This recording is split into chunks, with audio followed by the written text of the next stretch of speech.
Joaquim, você, logo no início da nossa conversa, você começou a falar que você queria fazer produto, que inclusive você não foi aluno do Aloysio por causa disso. O nome, quando vocês se tornam sócios, o nome do escritório passa a ser PVDI, de desenho industrial, mas praticamente não tinha desenho de produto no escritório, né?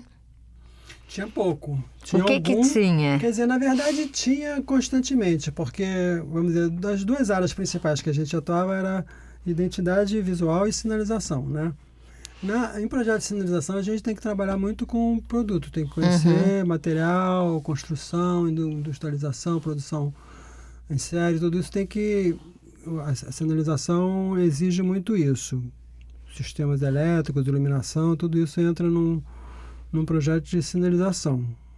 Então ali já tinha uma coisa 3D e construtiva que era importantíssima. Dentro do escritório, projetos importantíssimos. Quem dá esse nome ao escritório e por quê? Como é que surge o nome? Não, mas deixa eu primeiro fechar essa coisa do 3D, do produto. Então tinha, assim, basicamente, quer dizer, a necessidade de resolver problemas tridimensionais e construtivos talvez fosse constante, diária, né? Era diária. Agora, fazer um produto propriamente dito teve pouco. Teve uma linha de maçaneta, não sei nem se chegou a ser produzida, e teve, assim, teve um brinde, um brinde que era uma caixa de pedras preciosas, de amostras de pedra preciosa para o Banco do Brasil. Teve umas coisas assim.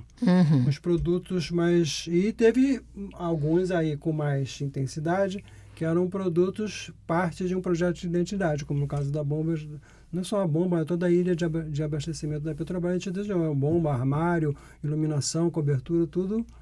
Era um projeto completo de produto ali, né? Então a gente tinha que ter, e tinha, né? No caso era desenhista de produto, mas o Rafael, como arquiteto, também dominava bastante esse lado, e o Aloysio menos, né? O Aloysio era mais gráfico mesmo, embora, vamos dizer, dominasse a linguagem do 3D também, mas, vamos dizer, era mais enfim, essa coisa mais mecânica, mais construtiva, mais matemática, ele não se envolvia tanto quanto eu e o Rafael. Por identidade mesmo, né, de cada um com a linguagem. Então não tinha muito, mas tinha um pouco, né? E no caso tinha muito na área da sinalização, mas que não é exatamente produto, mas tem a ver, né?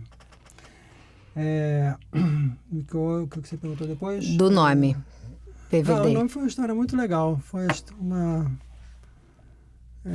Foi um contato meu com o Theo Crosby.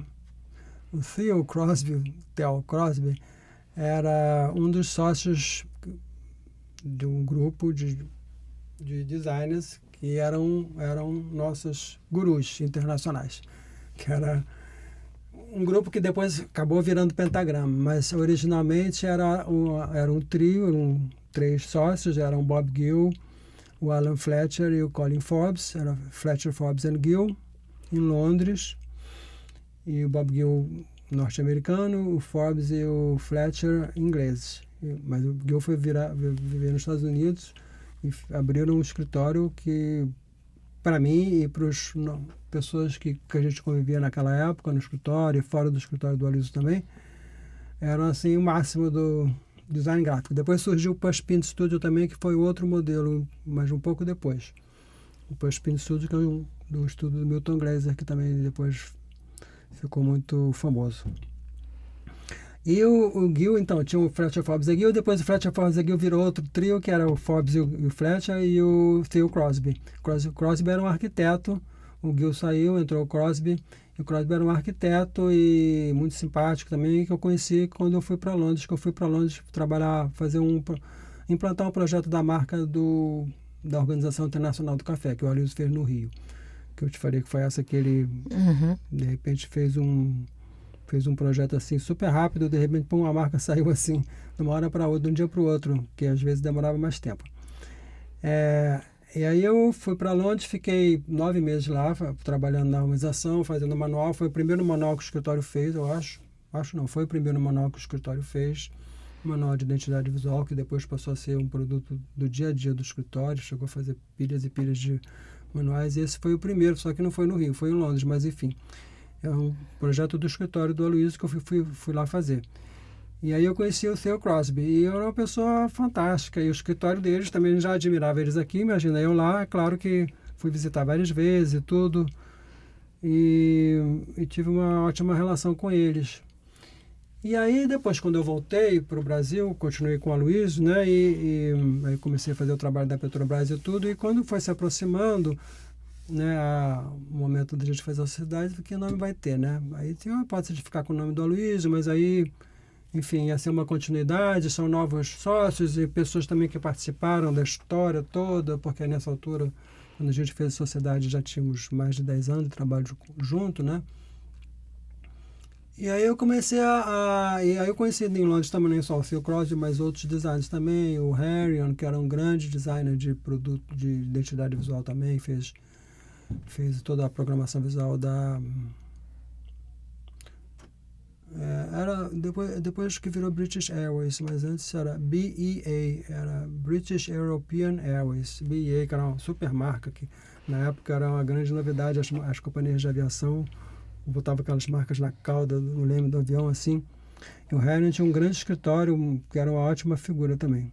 Então, eu comecei a escrever para essas pessoas sobre isso, né? Que nome você pode dar para um escritório, né? Como é cada um. Harrion era o nome dele. Aí, nessa altura, o Crosby Fletcher Forbes já abriu a sociedade para um designer de produto, que eu esqueci o nome agora. Abriram a sociedade para mais 2 designers. Um era um designer suíço, que eu me esqueci o nome dos dois, porque aí já não convivia mais com ele, já estava aqui no Brasil. Enfim, mas eles já no meados dos anos 70 viraram o Pentagrama, que era um Pentagrama, eram 5 sócios, né? Por isso que chamava Pentagrama. E tinha esses mais 2. Então eu achei esse nome super legal, né? Pentagrama, eu achei um nome maravilhoso. E aí comecei a escrever para o Céu falando sobre isso, né? Poxa, que nome legal, como é que vocês chegaram, o que a gente faz, o que é isso? Aí ele falou, bota uma sigla. Aí tinha o papel, era Aloysio Magalhães Programação Visual, papel de carta, né? Essas cartas, tudo era carta por correio, né? Essa conversa toda era pelo correio. Os aconselhamentos e tal. Então, o papel do escritório do Aloysio era Aloysio Magalhães Programação Visual Desenho Industrial Limitada. Então ele falou, bota a sigla, PVDI, Programação Visual Desenho Industrial Limitada. Então foi em inglês que saiu essa sigla. E por que vocês usam? Aí eu fico pensando, a sigla não era... Eu queria um nome tão legal quanto Pentagrama, não era a sigla exatamente. Mas aí a gente foi, mas é a continuidade do nome antigo, a gente vai fazer uma continuidade. Também não vai se chamar Aloysio Magalhães, mas também continuava sendo... Na verdade, não fazia a menor diferença, não mudou nada, né? Nem economicamente a gente continuou ganhando a mesma coisa, não mudou nada, era só uma coisa jurídica mesmo, mas enfim, tinha que ser feito porque, enfim, para settle, né? Consolidar aquele negócio ali. E vocês sempre usaram no feminino, né? A PVDI, né? É a empresa, né? Também, mas deveria ser o, né? O, né? De o escritório. Porque a gente achava que era uma empresa, então, a empresa, mas pode ser. Eu me lembro assim de várias vezes eu falar o PVDI e me perceber que as pessoas assim todas falavam a PVDI. Não sei por que não, mas eu também já pensei nisso e às vezes eu também acho que tem alguns escritórios que eu chamo de O e outros que eu chamo de A, não sei, né? Como você chama os escritórios em geral, né? A Caldura Martino ou A ou Caldura Martino. Mas tem essas duas coisas, né? A empresa, você pode chamar daí, é uma empresa, né? E é um escritório, então... Não sei. Qual é a forma certa, se é O, se é A? Bom, Joaquim, então eu queria que agora você falasse da saída do Aloysio, como é que ele foi se aproximando do Ministério da Cultura, da questão do patrimônio, e você, enfim, seus passos aí, e aí eu acho que você se aproximou mais do desenho de produto, né? Continua a fazer identidade visual e sinalização, mas se aproxima mais do produto. Como é que foram, então, essas duas coisas pós-PVDI? Bom, Aloysio... Como é que ele vai se aproximando da questão do patrimônio e do Ministério da Cultura? Pois foi o primeiro passo, teve tudo a ver com design, né? Foi, na verdade, mais um passo dele dentro... Até eu já citei esse fato antes, né? No começo da entrevista. O CNRC, o Centro Nacional de Referência Cultural, foi a primeira ação dele fora do design.